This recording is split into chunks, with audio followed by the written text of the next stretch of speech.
As you may have noticed on Bridge City News, the daggers are coming out with some of our federal politicians, including our Prime Minister, Justin Trudeau. Joining me now to talk about how campaigning is going so far with our PM is political journalist Brian Lilley. Brian, our Prime Minister promised a positive campaign, but there's been a little fear-mongering going on as we head into the fall election.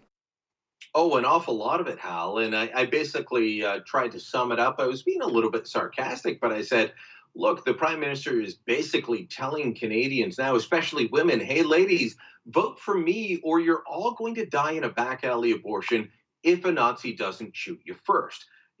That's a line I put in one of my columns. And yeah, it's a little tongue in cheek, but the prime minister is doing fear mongering on issues such as abortion, on gun control, on basically calling anyone that opposes him a Nazi, which is what his former top advisor, Jerry Butts, had done previously.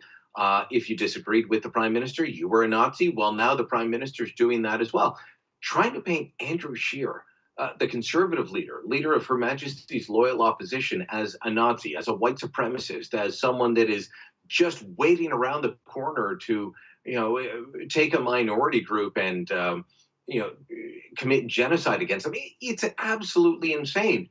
And even liberals have come out and said, this is not right. You shouldn't be doing this. But the prime minister continues because he knows that he's dropped in the polls. And one of the groups he's dropped into the polls with is women.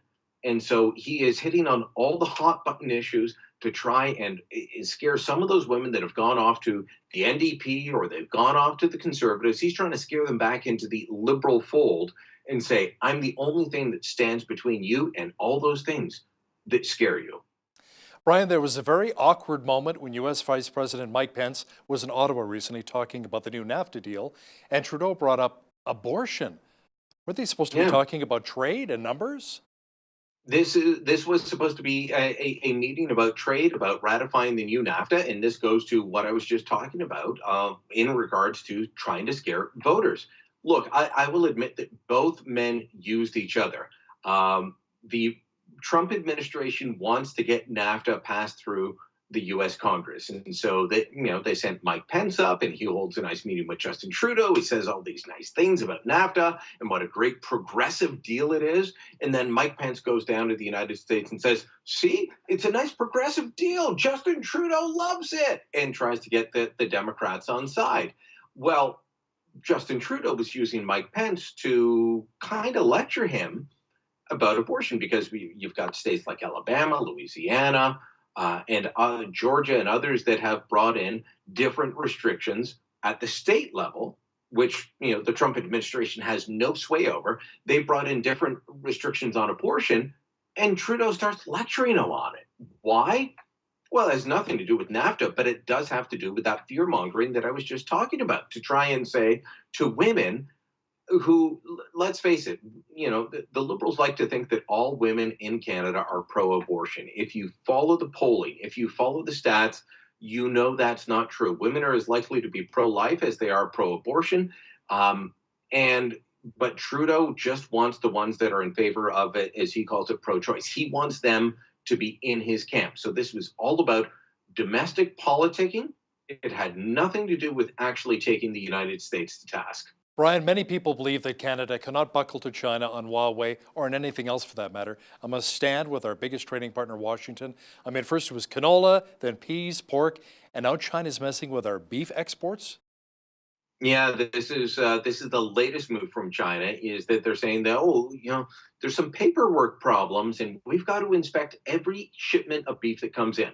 So not just a container, like the giant shipping containers that we see on the backs of trucks, that we see on the giant ships that cross the Pacific, that cross the Atlantic. We've got to inspect down to the box level. Well, this is going to cause an awful lot of extra cost. It's going to cause an awful lot of extra delays. You have to worry of, will the product survive? All of that. Well, now Canadian beef is the latest target. This comes back to Huawei. A lot of people think we should just cut Meng Wanzhou loose. This is the Huawei chief financial officer, the daughter of the founder. Just cut her loose. And then we'll get back Michael Kovrig, Michael Spavor. Canadians will stop being targeted. Our industries will stop being targeted. Do you really think that if we acquiesce to China now, that somehow in the future, when some other issue comes up, that they won't just say, all right, we will cripple your economy again until you acquiesce? No, we've got to be able to stand up with China. The United States is right to look at what's going on with Huawei. There are national security concerns, not only for Canada, but for the United States, for New Zealand, Australia, for Britain, our Five Eyes partners. We've got to be worried about what China is doing. They want to have Huawei central to our next generation telecommunications. That's what this is about.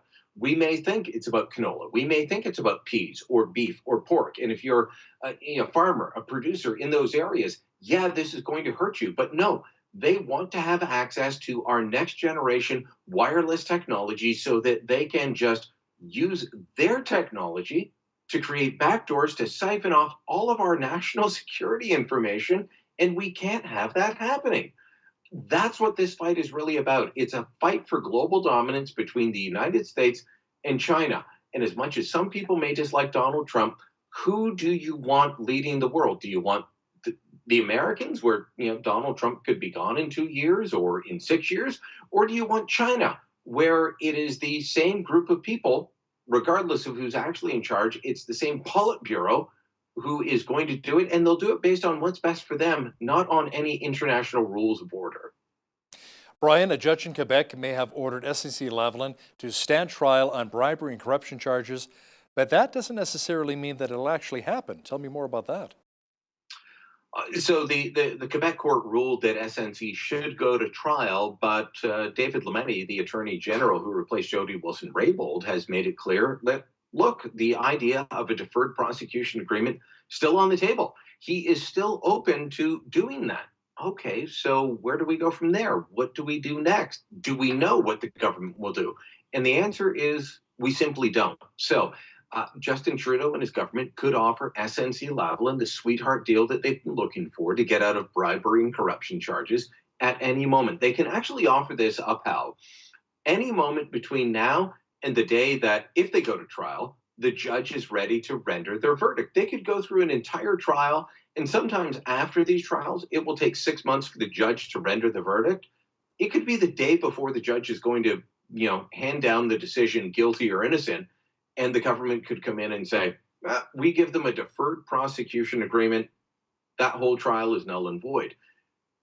Basically, the Trudeau Liberals are saying this is still on the table, and they're claiming it's about jobs. As you and I have discussed before, this claim that if we don't give SNC this sweetheart deal, that 9,000 jobs will disappear, has been debunked. It's been debunked by myself.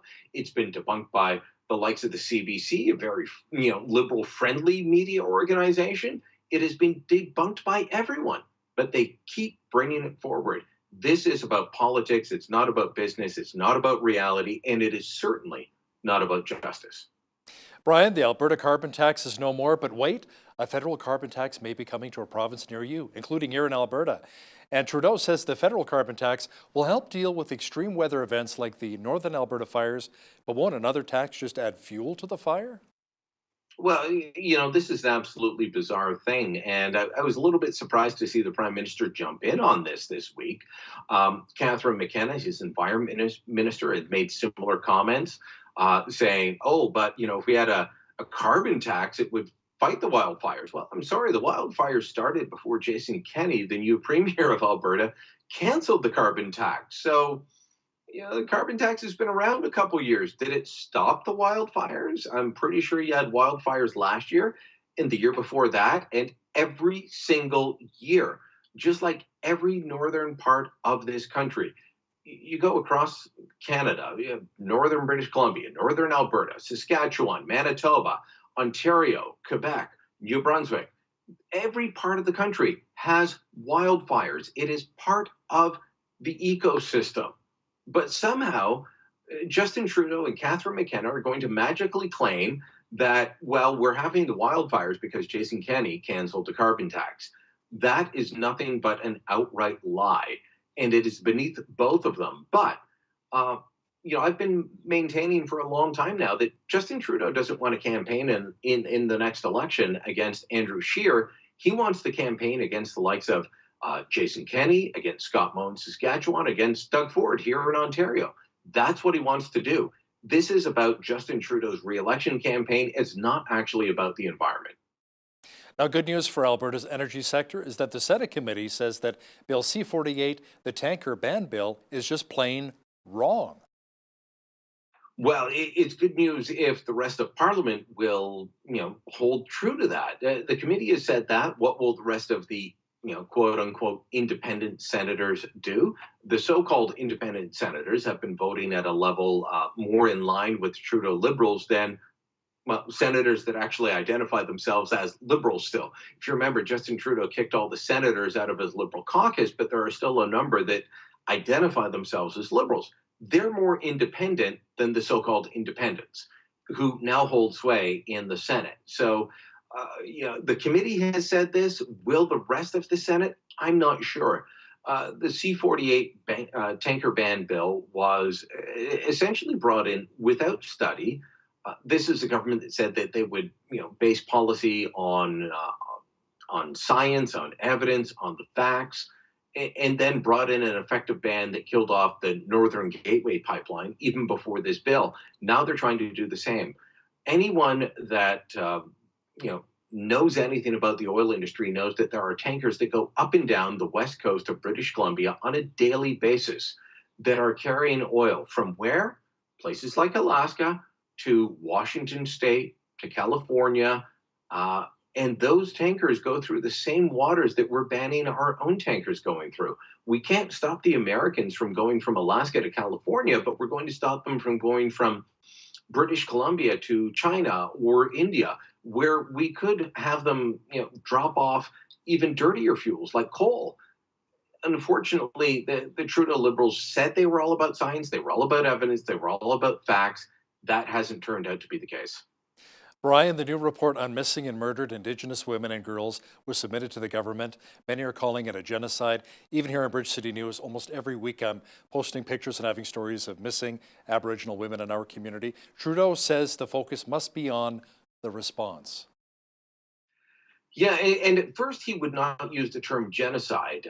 When he first received the report, he did not use that term, even though he's accepted the idea of cultural genocide in the past. But then again, at an event in Vancouver, he did say, no, we accept the term genocide. That is not popular with all the premiers. It's not popular with all the political leaders across the country.